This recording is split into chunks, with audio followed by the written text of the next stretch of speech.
Bonjour à tous, alors aujourd'hui je m'attaque à la marque Glamlight Cosmetics qui est très connue sur Instagram parce qu'elle fait, en fait la créatrice, elle fait des palettes en forme de choses qui se mangent, on va dire, d'aliments, genre voilà, donc je vais faire une petite revue de cette marque là, tout ça se trouve dedans. Alors la première palette c'est la non, oui, c'est la c'est la pizza palette. C'est la pizza palette. C'est sa première palette, vraiment, enfin celle qui a lancé sa marque. Parce qu'au départ, elle faisait des petites palettes, genre il y en a une qui s'appelle Caliente, Royalty, des noms comme ça. Et ça prenait pas en fait, elle avait beaucoup de mal avec ça. Et dès qu'elle a sorti celle-ci, c'est-à-dire la pizza palette, les commandes et tout, les ventes ont grimpé. Et c'est ça en fait, on va dire que c'est celle-ci qui l'a lancée quoi. Alors voilà comment se présente la palette. On a une boîte à pizza et à l'intérieur, boum, la pizza elle-même.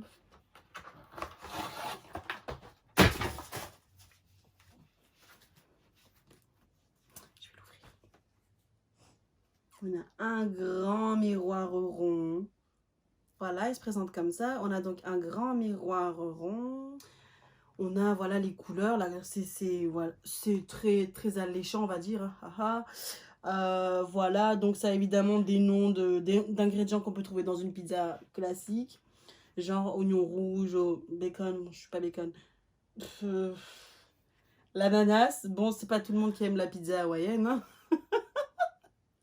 Et voilà le reste, pepperoni, saucisses, jalapenos, hum, champignons, basilic. Voilà, donc que des noms d'ingrédients qu'on trouve dans une pizza. Alors, j'en ai fini avec la pizza. Maintenant, je passe au burger. Alors, je vais l'ouvrir. Et je m'attends à quelque chose de plutôt cool. Voilà, donc voilà comment se présente. Hein. C'est vraiment comme ça, j'ai rien rajouté. Je viens de les ouvrir, je viens de recevoir le paquet. Et donc voilà, ça se présente comme ça, emballé comme dans les dinners aux States, les restos, là, les restos d'autoroute, les restos avec le milkshake et tout, là, style ambiance années 90 ou 70, je sais plus. Enfin, voilà, ça se présente comme ça, là. Voilà, donc on sort le burger et le voilà. Donc il y a cette matière, elle est un peu comme ci là, donc ça donne vraiment comme si tu avais... Ah, je voulais croquer ton burger. Et donc voilà. Il y a la tranche de fromage, on voit le steak derrière, la salade. Et les couleurs. Bon bah c'est comme tout à l'heure pour la pizza, évidemment toujours avec des noms d'aliments qu'on peut trouver dans un burger. Et en prime, on a même un peu ici là des taches, on dirait un peu des taches d'huile. Bon, je pense pas que ça soit fait exprès. Attends, je reprends. Je pense pas que ça soit fait exprès, mais bon, ça donne un peu quand même cette histoire de c'est un peu gras et tout, machin, quoi. J'ai hâte de travailler avec celle-là, en tout cas. Après le burger, maintenant, je m'attaque au tacos. Enfin, je m'attaque pas, mais je vais ouvrir le tacos. Donc, celle-ci, c'est Viva Taco. Évidemment, parce que c'est une latine. Enfin, je dis pas évidemment, mais c'est pas, ça coule pas de source. Hein. Mais c'est parce qu'elle est latina, donc elle fait aussi des rappels à sa culture. Donc voilà, le tacos se présente comme un tacos. Les tacos classiques là, avec la galette dure et pas les tacos qu'on voit au tacos là avec le... C'est quoi déjà? Je sais pas. Leur galette chelou là, des tacos carrés. Genre, quelqu'un déjà avait des tacos carrés dans le monde. Enfin bref, voilà, elle a pris l'inspiration du taco original. Et pas du taco carré ou rectangle là. J'aime pas comment c'est, j'aime pas ça. Enfin. Voilà la bête. Bon, je pense pas qu'on ait vu ces couleurs-là non plus sur des ingrédients dans un tacos. Mais elles sont super intéressantes et toujours des noms d'aliments. Cette fois-ci en espagnol. Dans les deux premières, on avait en anglais et en espagnol. Et là, on les a que en espagnol. À part ça, là. À part Red Cabbage. Sinon, le reste, c'est en espagnol. Et voilà la petite sœur du grand taco qui se trouve juste ici, là, dont je viens de parler. Donc c'est tout petit, c'est un mini taco. C'est comme des fois dans chaque marque, on sort une grande palette et une petite palette. J'en ai plein de comme ça. Et donc là, c'est celle-ci, elle s'appelle Street Tacos. Je pense que c'est les petits tacos qu'on peut acheter dans les rues et tout, là, dans les... Street food. Voilà, des tacos de la street food dans les camions. Attends. Ouais, des tacos dans les rues, quoi. Voilà. Hop. Et voilà, elle est toute petite, toute mignonne. Elle se présente comme l'autre, avec la galette de maïs. Et non pas la galette de... La galette qui se fait en triangle, là. Non, voilà, ça représente... La couleur représente la galette de maïs.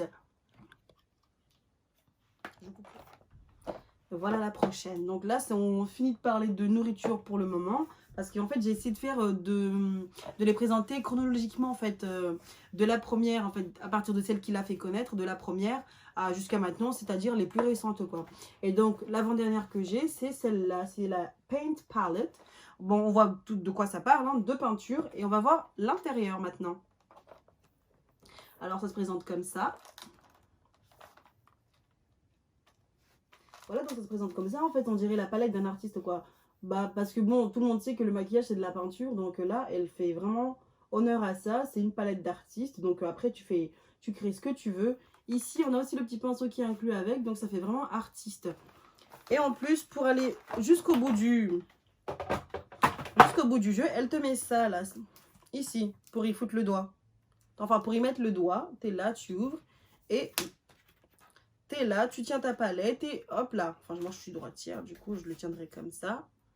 Voilà, tu prends tes pinceaux, tu te maquilles et tout. C'est vraiment, vraiment, vraiment, vraiment cool. C'est vraiment, vraiment cool. Et en plus, bah, les couleurs, elles se décrivent par elles-mêmes, quoi. Ici, bah, c'est du violet, c'est purple, du coral, en anglais, évidemment. Hein, mais voilà, les couleurs sont décrites par elles-mêmes, quoi. Il n'y a pas d'autre chose par derrière, c'est-à-dire que pour dire du bleu, on va dire Galaxy, des trucs comme ça. Non, non, non, le bleu reste le bleu et le gold, bah, c'est de l'or. C'est le doré, voilà. Voilà la dernière, la plus récente, The Cake Palette. Comme l'indique son nom, c'est un gâteau. Et avec le packaging, on voit qu'il sort tout droit du four. Comme ils disent les Américains, fresh out of the oven. C'est-à-dire tout droit sorti du four, quoi. Voilà, donc c'est tout rose. J'aime le rose. Ça se voit. Voilà, c'est tout rose. Ça se présente comme un gâteau et ça donne vraiment, mais vraiment, vraiment très fin. Voilà l'intérieur.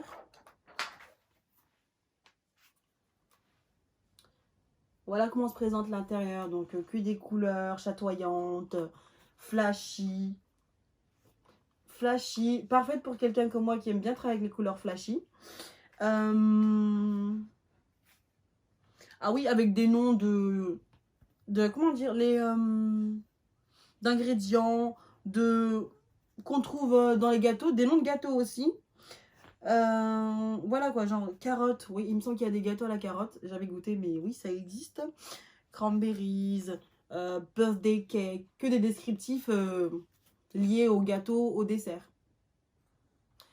Je vais revenir sur un truc qui est important, en fait, que j'aime beaucoup, que j'apprécie chez Gisèle, parce que la créatrice, elle s'appelle Gisèle. C'est qu'en fait, elle fait des packaging pour te faire sentir, en fait, toi, acheteur, comme si tu étais privilégié. Parce que dans les autres marques, en fait, ils créent des collections pour les PR boxes. C'est les collections pour les influenceurs, les personnes comme ça, là. Toi, acheteur quelconque, acheteur normal, enfin acheteur quoi. Tu vas acheter, bah, tu as une présentation qui est différente à celle des présentations qu'on donne aux influenceurs. Donc elle s'est dit que quand elle était, avant qu'elle commence sa marque, elle a toujours voulu recevoir ce genre de cadeau-là. Elle s'est dit pourquoi pas faire sentir ce plaisir-là, en fait pourquoi pas offrir ce plaisir-là à mes clients. Donc elle présente par exemple avec ces deux palettes-là, elle a présenté comme si nous-mêmes on était des influenceurs. Et ça c'est vraiment pas mal parce que contrairement à genre là j'ai celui-ci là de chez Anastasia Beverly Hills qui est destiné aux influenceurs. Bon, je l'ai acheté hein, mais c'est destiné aux influenceurs et ça se présente comme ça, c'est tout beau tout rose, c'est tout beau tout rose et tout, alors que toi toi là qui me regarde, toi acheteur normal, tu vas devoir payer en fait séparément. Donc tu payes les trucs à part quoi. Et si en plus il y avait des bonbons, on les a mangés avec mon fils, mais voilà. Donc c'était juste pour faire la comparaison et dire que ça franchement c'est vraiment honorable de sa part parce qu'elle te fait sentir toi, acheteur qui a juste envie d'acheter du maquillage comme si t'étais quelqu'un de spécial quoi. Donc voilà, c'est pour ça que j'aime beaucoup et que j'ai voulu tester ces palettes. En ce qui est du maquillage, j'en testerai une, bon bah je sais pas laquelle, mais dans une prochaine vidéo, j'en testerai une. Voilà.